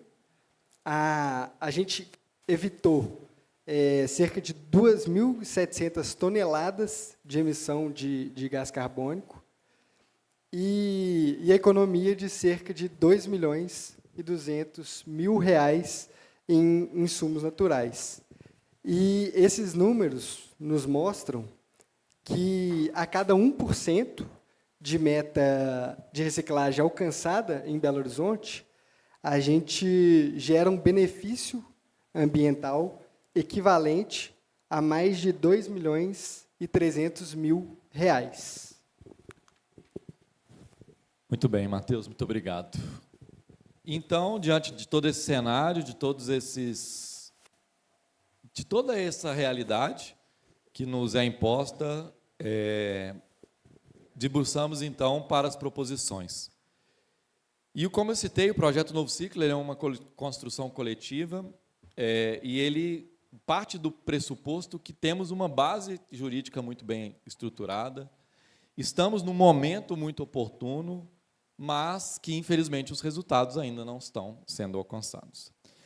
E, então, analisamos tudo isso e entendemos que ações individuais não vão gerar os resultados que esperamos. Afinal, não há solução individual para problemas coletivos. Ou seguimos a partir de agora juntos, ou teremos os mesmos resultados estagnados até agora. Para iniciar, listamos as possíveis soluções, então fizemos uma chuva de ideias e coletamos ideias ao longo de toda essa jornada. Algumas foram naturalmente descartadas porque não tinham correlação com o projeto de forma direta ou não trariam resultados imediatos e resultados importantes. E aquelas selecionadas foram classificadas em 3 grupos: estruturantes, mobilizadoras e potenciais. Notamos que algumas delas eram essenciais e eram o espírito do nosso projeto. Elas são as elas são as estruturantes. A metodologia do novo ciclo ela pode ser replicada para outras praças, outras regiões, mas as propostas estruturantes se mantêm. As potenciais e mobilizadoras vão variar de acordo com cada região. Para Belo Horizonte, eu vou mostrar aqui as mobilizadoras e as potenciais vão ficar em um segundo plano para, no avanço do projeto, serem acionadas. As estruturantes são a espinha dorsal do processo.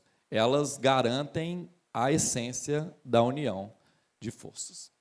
Nesse sentido, temos, então, as estruturantes, que são 3, como eu citei. A base inicial é a integração entre o sistema de coleta seletiva e o sistema da logística reversa. A legislação deixa muito clara que é possível que isso aconteça e o poder público pode ser remunerado por isso e a gente vai ter uma cobrança adequada. Por isso entra a segunda proposição, o financiamento compartilhado. Se a responsabilidade é compartilhada, o financiamento também tem que ser. Não faz nenhum sentido a responsabilidade ser compartilhada e o custo estar recaindo para o município. Mas, para que isso aconteça, o processo deve ser não da judicialização, igual a Alice citou, mas da conciliação. Isso não é um processo de justiça, é um processo de união, é um pacto social. Mas por que integrar a coleta seletiva e a logística reversa? A legislação fala que as empresas deveriam fazer de forma independente. Vamos supor, então, Belo Horizonte, ano de 2024, 336 mil empresas. Se cada uma tivesse que implantar de forma independente, igual está no artigo 33. A empresa 1 implantaria a coleta, a empresa 2, a Ambev, a Coca, devidamente como ilustração, meramente ilustrativas, teríamos ou 336 mil tipos de coleta, ou agrupadas em entidades gestoras, 20, 30, 100 entidades gestoras. Vamos imaginar a gente como munícipe. Eu consumo água de coco, a Cris consome suco. Eu tenho que levar no shopping tal e ela tem que levar no supermercado tal. Eu tenho que saber que a coleta é tal dia, mas eu tenho suco, mas eu comprei outro produto de outra fábrica, enfim, operacionalmente impossível. Se temos uma dispersão de informação hoje, com tantas redes sociais e informação, como que a gente vai engajar a população com esse sistema complexo? Mas a integração busca a simplicidade. Visualmente, já deixa claro que é mais simples. O Programa Municipal de Coleta Seletivo resolve a coleta seletiva e a logística reversa, sendo executado pela Prefeitura, que é titular dos serviços de manejo de resíduos.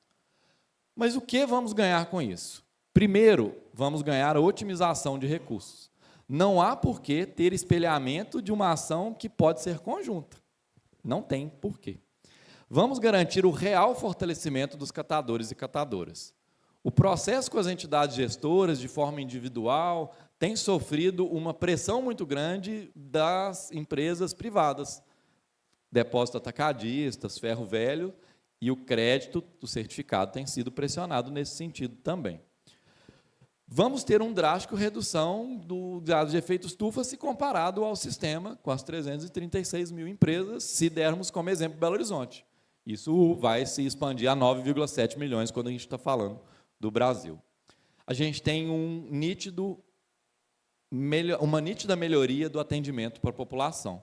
A informação é única, centralizada, mas unificada.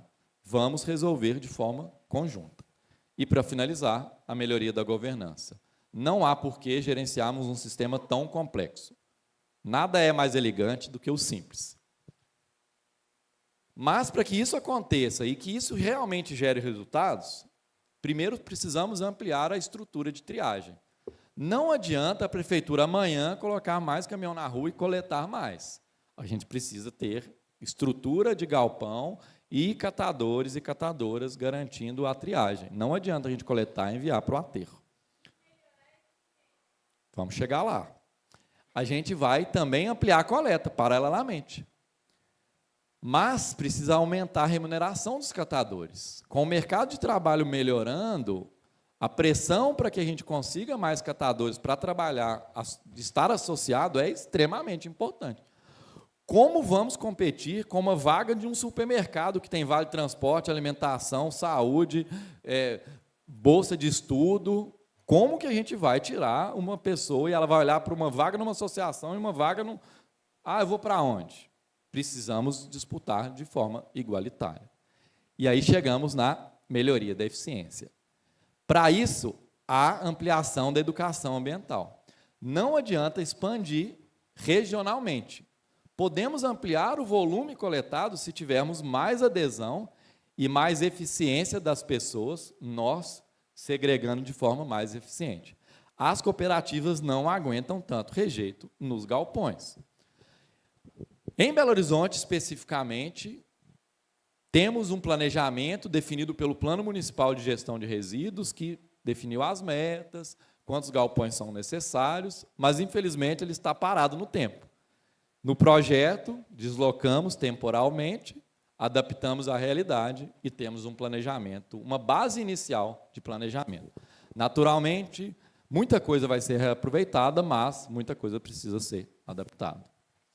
E também precisamos entender a diferença dos catadores individuais, de tratativa dos catadores individuais. E aqui mais um exemplo de construção coletiva.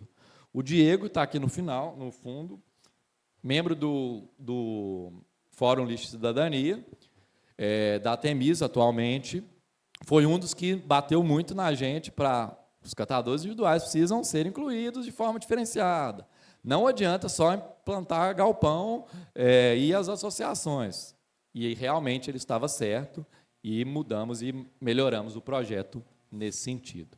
E quando falamos de projetos, quando falamos de inclusão de catadores individuais, é muito mais do que ter um galpão. É assistência social, emprego e renda para aquele que não quer continuar na área de resíduos, incorporação nas associações, se for o caso, atuação específica, um galpão específico para eles, como a Prefeitura de Belo Horizonte já está pensando, e por aí vai. E como vamos buscar, então, o financiamento compartilhado? A DN 249 também preencheu essa lacuna de forma muito devida, deixando muito claro o que é responsabilidade de cada ente, fabricante, importador, distribuidor e comerciante, no fluxo de resíduo. Quando a gente espelha isso no fluxo, a gente vai ver de forma muito clara. Fabricante e importador custeando a central de triagem. Implantação, economicamente, CAPEX, e operação, OPEX. Distribuidores responsáveis pela coleta porta a porta e coleta ponto a ponto dos comerciantes. E aqui, o financiamento compartilhado deve ser obtido não com medidas judiciais. E aí entra o papel do poder público, ou melhor, do Ministério Público, não no sentido de judicialização, mas no sentido de conciliação, de autocomposição. Mais uma vez, esse não é um projeto de justiça, esse é um processo de pacto social. Esse é um processo não de justiça legal, mas de justiça social. Em Belo Horizonte, as ações mobilizadoras totalizaram 4. Precisamos garantir a consolidação da remuneração dos catadores pela triagem. Se for outro município, como o Pedro falou, a gente tem só 6,5% dos municípios brasileiros que pagam pela coleta, então, ampliação para um outro município, a gente tem que buscar, às vezes, um nível até de formalização das cooperativas. Precisamos de uma pequena mudança no arcabouço legal municipal. A lei municipal já trata, na 10.534, da obrigatoriedade de se implantar a logística reversa no município. Mas é necessário que a gente traga a obrigatoriedade da meta também ser cumprida no município, para que não haja uma fuga, e que o município também possa cobrar pelo serviço da logística reversa. O 4º ponto, o fortalecimento da fiscalização e cooperação entre o Estado e o município. Ambos os agentes estão nessa plateia e estão muito próximos, já sempre foram muito próximos, e a logística reversa vai uni-los ainda mais, e é assim que a gente espera. E a gente precisa monitorar continuamente os resultados e os dados e resultados. O que a gente viu ao longo do processo e do projeto foram que os dados estão espalhados e fragmentados. A fiscalização tem uma informação, o Estado tem outra, as cooperativas têm outra. Não há um dado consolidado. E o projeto ele pode trazer isso como ele trouxe, apresentando aqui diversos números que estavam espalhados. O que nós fizemos foi juntar. E, para finalizar, eu gostaria de trazer um convite. Vamos seguir, a partir de hoje, juntos? Vamos tratar esse assunto como um pacto social sobre a visão de que não há soluções individuais para problemas coletivos? E, para finalizar, de fato, eu trago uma reflexão muito importante. O que queremos para os próximos 20 anos? Voltaremos aqui nesse espaço tão importante e olharemos dados parados e estagnados, como estamos vendo hoje, ou vamos estar aqui numa grande comemoração coletiva de um resultado, de uma união? Essa é uma ação que depende de cada um de nós. Muito obrigado.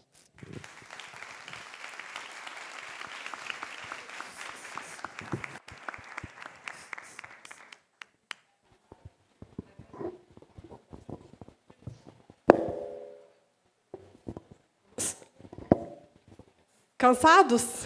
Sexta-feira, 17h. Muito obrigada para quem ficou. Mas fica, gente, vai ter bolo lá fora. Gente, parabéns pela apresentação. Eu assisto de novo, e de novo, e de novo, e eu sempre fico feliz, satisfeita com o resultado que a gente trouxe. Estamos realmente caminhando para o final. E eu vou lembrar, a gente vai para a parte de perguntas. A equipe está aqui com papel e caneta. Eles vão passar recolhendo. E quem quiser mais papel e mais caneta, é só pegar com elas. Enquanto a gente recolhe, eu vou fazer outra reflexão.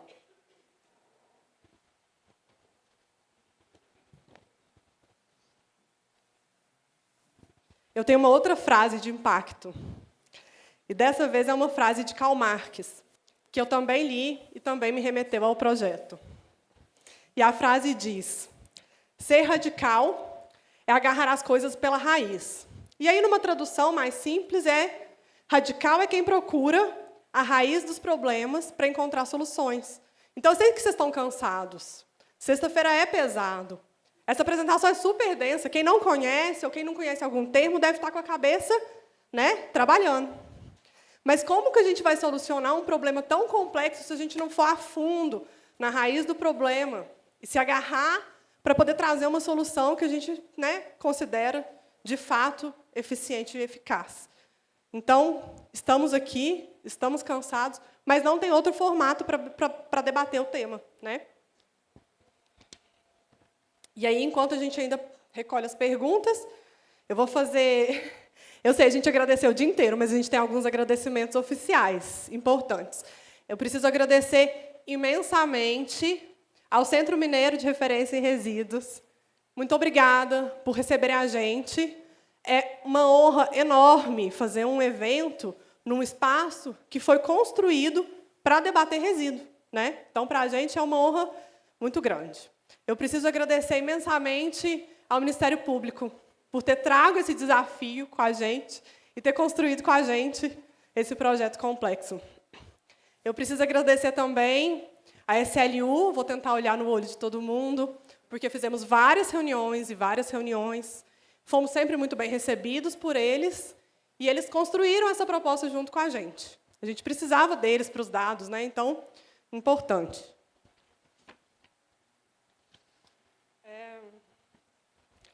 Ao Aterro de Macaúbas, por ter cedido o espaço e ter possibilitado que a gente fizesse a caracterização gravimétrica lá. Foi complexo, a gente interferiu na operação, e se eles não colaborassem, não seria possível que a gente realizasse. E, de novo, as minhas amigas queridas catunidas, que nos ajudaram, que estiveram lá com a gente, ensinando a gente a fazer a gravimetria, que a gente não sabe, quem sabe são elas, e porque elas que possibilitaram esses dados. Muito obrigada. Catunidos e Rede Sol. E por todas as demais instituições que a gente fez várias e várias e várias reuniões para poder coletar as informações, para poder trazer esses dados. Agradeço a todas essas instituições. E agora, né, vamos lá aproveitar para a gente ouvir todo mundo e ver quais são as dúvidas. As dúvidas possíveis aqui, né? Porque eu imagino que tenham ficado muitas. Vou começar lendo a dúvida da Ana Luísa Amaral. Ana Luísa perguntou: no arcabouço legal, existe algum tipo de incentivo fiscal para que as empresas geradoras, a exemplo de bares e restaurantes, apoiem financeiramente as cooperativas? Ou apoiem projetos socioambientais em que as empresas do hipercentro de BH, por exemplo, separem os recicláveis na origem e destinem para as cooperativas, obtendo, por exemplo, desconto na conta de energia. Pode ser você, Bárbara? Boa tarde, de novo.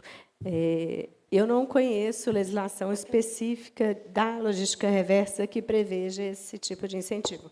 Mas Belo Horizonte tem outras legislações muito interessantes que incentivam, sim, esse lado ambiental e olhando para o resíduo, né? Então, a gente tem um crédito verde. O pessoal da Prefeitura de Belo Horizonte aqui pode complementar, mas que prevê pontuação para imóveis que adotem medidas destinadas a essa questão de redução de resíduo, inclusive com desconto em dívida ativa. Alguns mecanismos existem, eu não vou realmente conseguir te falar o número da legislação e tudo mais, mas no diagnóstico que a gente fez todo um levantamento da legislação de Belo Horizonte que tratasse sobre resíduo. Então, a gente, dentre essa legislação, a gente encontrou o crédito verde de Belo Horizonte, que, no anexo, ele prevê a pontuação destinada especificamente bons parâmetros em relação à gestão de resíduos. Quer complementar? Bárbara, para complementar, a lei de incentivo à reciclagem é uma possibilidade nesse sentido. Ela não tem como foco principal exclusivo a logística reversa, mas ele pode ser usado, sim, e as empresas de lucro presumido podem deduzir até 1% do valor de faturamento para projetos, inclusive na área de estruturação das cooperativas, e o dinheiro é muito bem-vindo. Próxima. Estamos aqui como movimento popular. Não somos o setor que trabalha com os temas abordados, mas que vemos que impacta na vida de todo mundo. Como as organizações populares podem participar desse processo? Pedro, começa e a gente complementa. Acho que de diversas formas, né?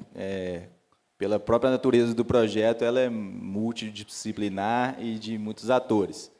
Eu acho que a organização de lideranças comunitárias, líderes de bairros, se pauta muito nessa perspectiva. A gente percebe, por exemplo, que bairros que têm uma liderança comunitária forte, geralmente têm um desempenho de coleta seletiva melhor, né? Uma proximidade com as cooperativas, uma atuação de mobilização, e aí passa por todo esse arcabouço de educação ambiental que vocês podem, de repente, encontrar acolhimento até no próprio Fórum de Cidadania, como discussão e pautas, né, de questões específicas, de bairros específicos. Então, eu acho que tem um ambiente muito propício para essa articulação em Belo Horizonte, como a gente retratou aqui. Os caminhos imediatos, eu diria, o Fórum de Cidadania, que está com as portas abertas para esse tipo de discussão, e todas as redes e catadores que no portal da Prefeitura vocês encontram os contatos, e conosco também. Eu acho que ajuda nunca é demais, a gente torce que o projeto continue e a gente fica à disposição também para iniciativas. Seguimos? A outra pergunta é: como fazer para garantir que os 12% que o mercado não absorve seja reinserido na cadeia produtiva? Miguel, quer dar a sua opinião? Quer que eu repita? Está sem nome, então não vou conseguir saber de quem é a pergunta. Se a pessoa puder se manifestar. Ah, bom. Como fazer para garantir que os 12% que o mercado não absorve seja reinserido na cadeia produtiva?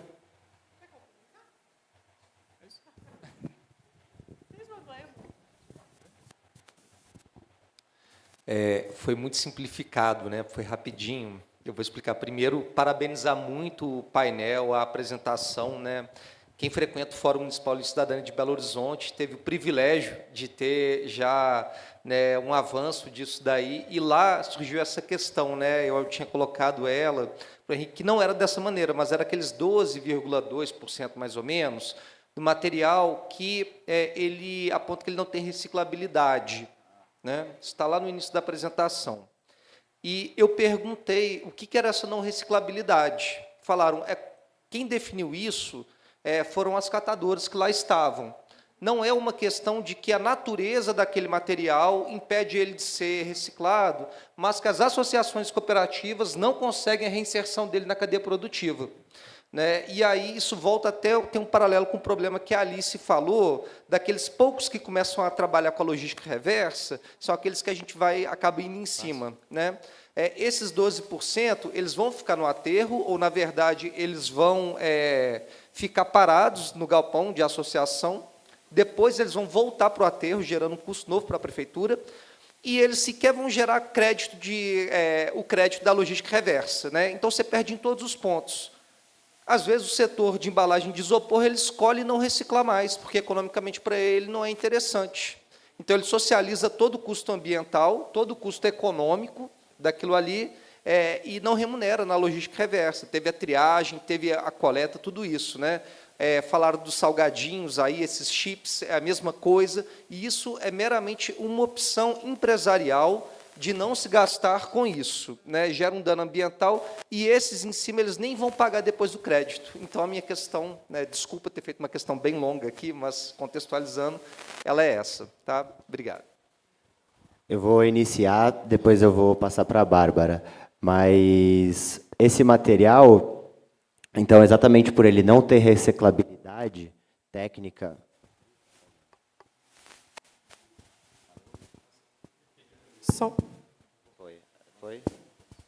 Foi.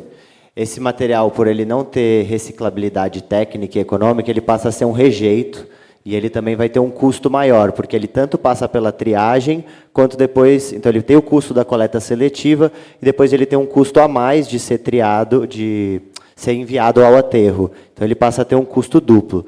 Então, uma primeira questão que poderia ser feita, que a gente colocou nas proposições mobilizadoras, é de ter incentivos fiscais para os materiais que tiverem reciclabilidade, ou o contrário, tiver uma punição fiscal para os materiais que não tiverem reciclabilidade. A Alice está aqui Exatamente. complementando que tem que ter punição. E aí eu quero só complementar uma outra questão, vou te passar, Bárbara, que tem, inclusive, fabricantes que colocam o símbolo de reciclável na sua embalagem, mas que, na hora que chega no galpão, não é economicamente viável. Então, o buraco é bem fundo. Mas pode complementar, Bárbara. Só para complementar. No projeto, a gente se deparou com isso e ficamos todos muito... a gente fica até revoltado, né, quando a gente vê o rejeito da coleta seletiva, materiais que deveriam estar sendo efetivamente reciclados. Mas a legislação, ela obriga... né, o produtor ele tem que garantir a reciclabilidade. Então, uma das pernas do projeto é justamente no sentido de que já houve, a gente tem um estudo referente, né, que foi feito até pela FMG, referente aos rejeitos dos resíduos da triagem da coleta seletiva. E a gente coloca como proposição o acionamento dessas empresas, inclusive judicialmente, se assim for necessário, para que elas mudem no início, né, na produção, no desenho do seu produto, o material que vai ser utilizado, para que, efetivamente, a gente consiga esse retorno. Então, isso está contemplado no projeto, mas, infelizmente, é um acionamento um pouco mais difícil, né, que é quem, efetivamente, hoje já está ignorando a legislação. Problemática, né? Tem uma pergunta aqui super difícil, eu estou deixando ela por último, mas está acabando.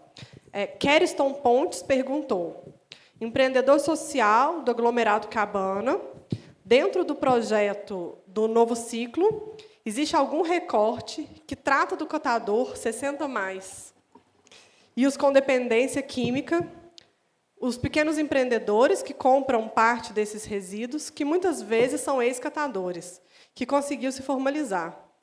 Teria lugar à mesa para escuta de ideias? Sim, claro. Boa tarde, é um prazer estar aqui. E vocês não imaginam a alegria de saber que em 10 anos eu estudando tudo isso, nunca via nada andar. E eu trabalho com associações do terceiro setor, de comunidades, e algumas de catadores, que, para mim, tem que ressignificar todo esse processo. Não são catadores, são garimpeiros ambientais, tá, gente? Catar, você cata cavaco, cata manga, cata piolho. O garimpeiro pega coisa de valor, né? Nós, fornecedores, nós, consumidores, não somos poluidores com consciência. Nós somos fornecedores de matéria-prima que está em cima da minha mesa e R$1.000 eu deixei no supermercado e estou jogando R$300, R$400 por ano fora, que eu não poderia doar, tirando do meu salário, mas poderia direcionar para o catador, que eu não conheço o nome dele, ele passa 20 anos da minha rua. Eu creio que existe, para falar desse assunto, uma necessidade de ver outros ângulos também. A gente fica falando de recurso, penalização, obrigatoriedade das empresas, mas vai refletir lá no consumo, no imposto, né? E aí vai dar um impacto muito grande nas pessoas de baixa renda. Mas eu assim venho trabalhando com várias pessoas, assim dialogando, né? Dando aquelas ideias que às vezes está fora da curva da Terra, está indo para o espaço, mas volta. Como se diz, não tem onde jogar o lixo fora do planeta, gente, porque ainda não colonizamos a Lua, mas, né, lixo fora não existe, tá? Vamos lá. Então, assim, o ESG, as grandes corporações, têm muito dinheiro para aplicar aportes em projetos que sejam externalizados no sentido de dar indicadores auditáveis que tenham reconhecimento de mercado. E aí eu vejo uma grande chance para a gente inovar nesse sentido, né? Eu acompanho a logística reversa do Mato Grosso e a gente sabe o quanto que eles já andaram. Acompanho também a questão da coleta seletiva de Curitiba, né, que são as 2 referências do Brasil. Mas eu não vejo inovação, sabe? Eu vejo assim, vamos resolver esse problema, está dentro do resíduo. E aí a gente tem que tratar esse público. Porque, olha, gente, eu tenho vários amigos meus que têm pequenos negócios que compram recicláveis, que um dia foram catadores. Se eu trouxer um depoimento de Neemias, posso mandar para vocês posteriormente, 20 anos com carrinho de mão, transitando pelo Cabana, e hoje ele tem um galpão licenciado, todo organizado. Sabe como ele é visto pela fiscalização? O cara que compra fio roubado. Sabe como ele é visto pela fiscalização? O cara que, se não tem o plano de AVCB, tem que fechar, né? Então, assim, tem que ter mais detalhamento e recorte, né? Muitos empresários saíram de catadores e hoje dão empregos, e muito emprego. É esse ponto que eu gostaria de estar dialogando.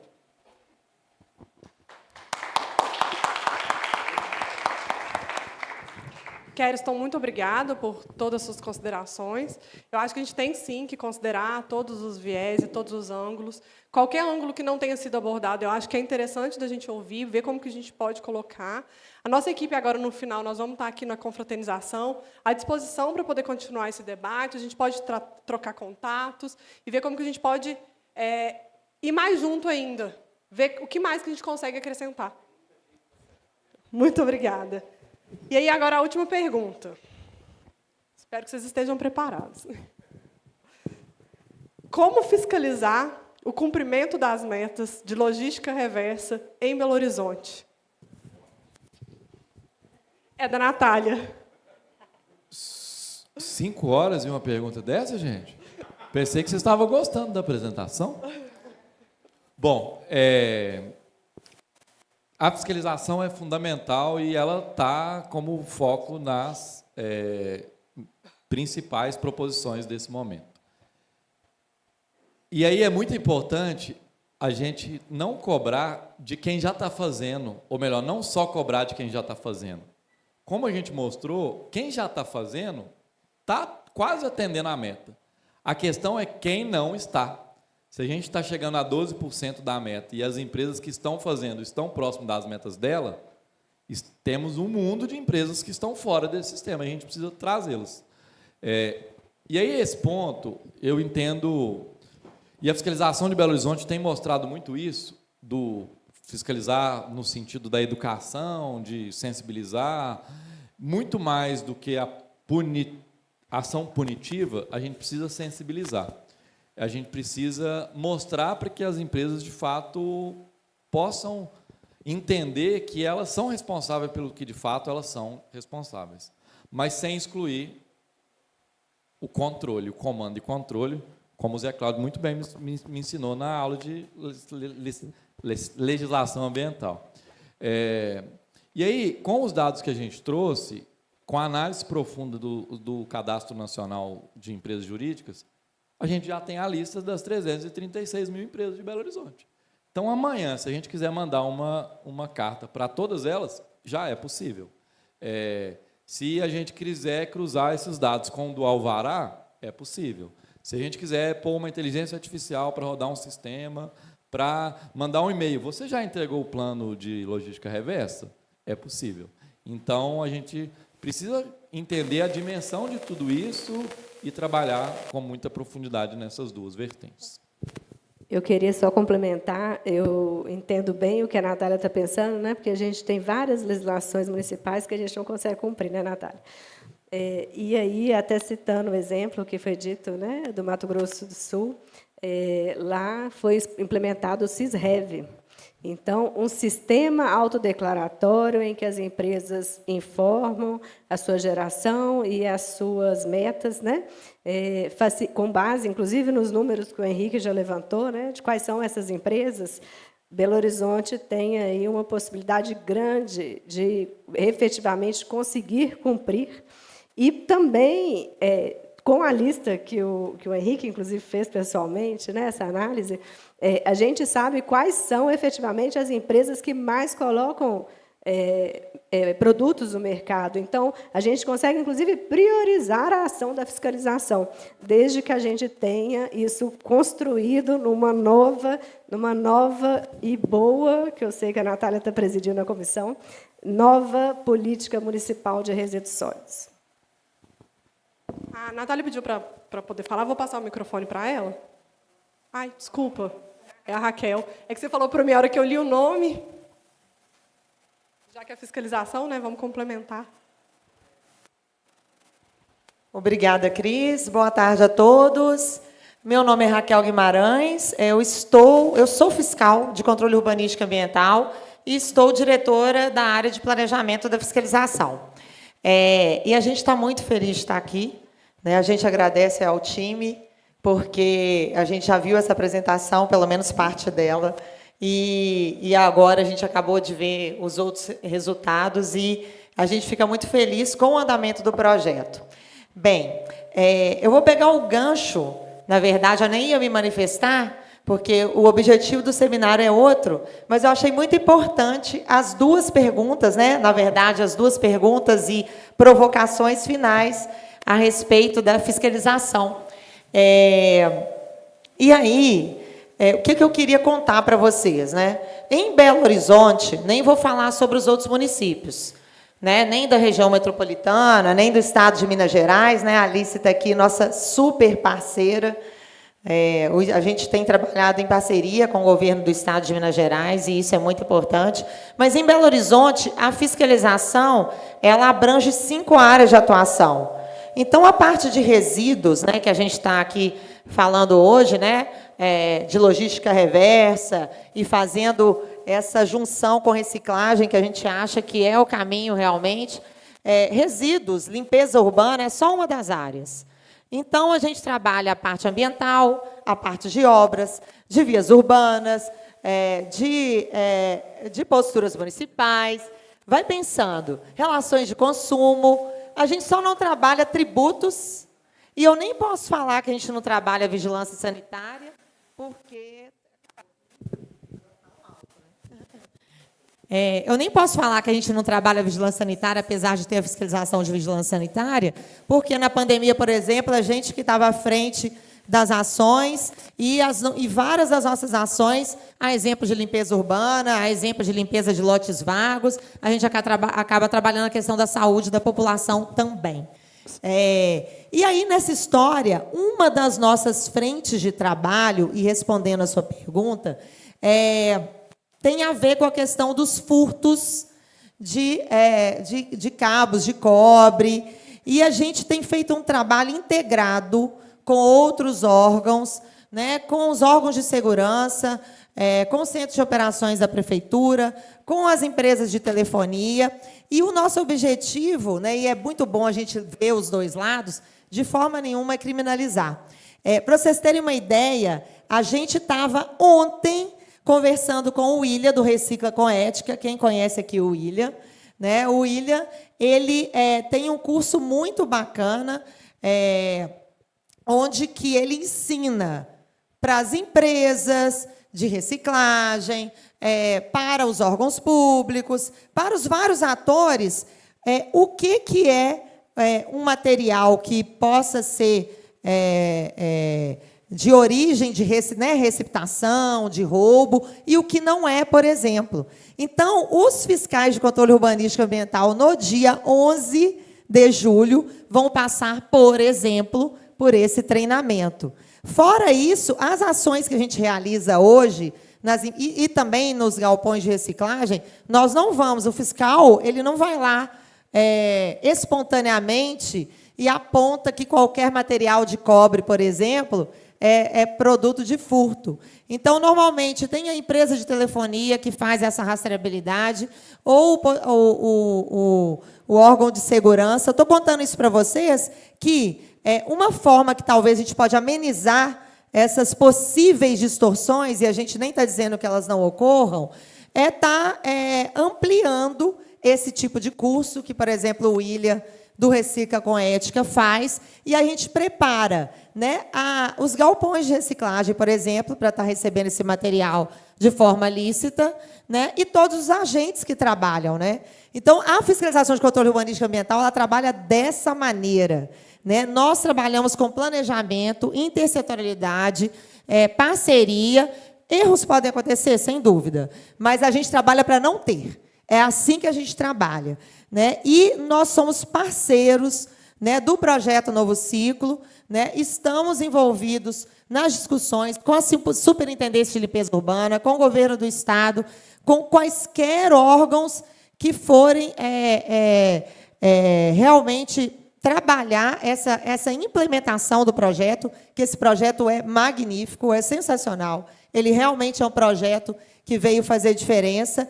Né? Contem com a fiscalização de controle urbanístico e ambiental de Belo Horizonte para que a gente implemente essa política de verdade. Né? A gente tem obstáculos na legislação. Eu gosto também de ver o copo meio cheio, como a Alice colocou. Né? A gente não tinha nada até pouquíssimo tempo atrás. A gente já avançou muito e vamos avançar cada vez mais. Como que nós vamos fiscalizar? Não é fiscalizando as 300 mil empresas.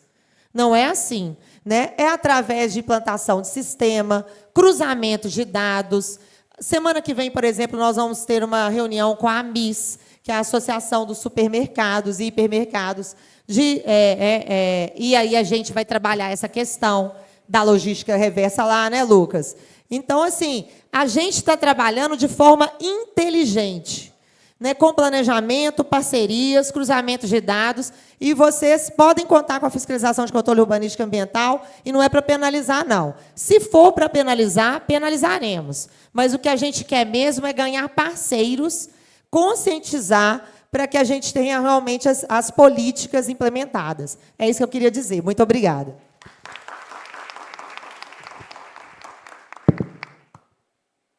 Muito boa tarde.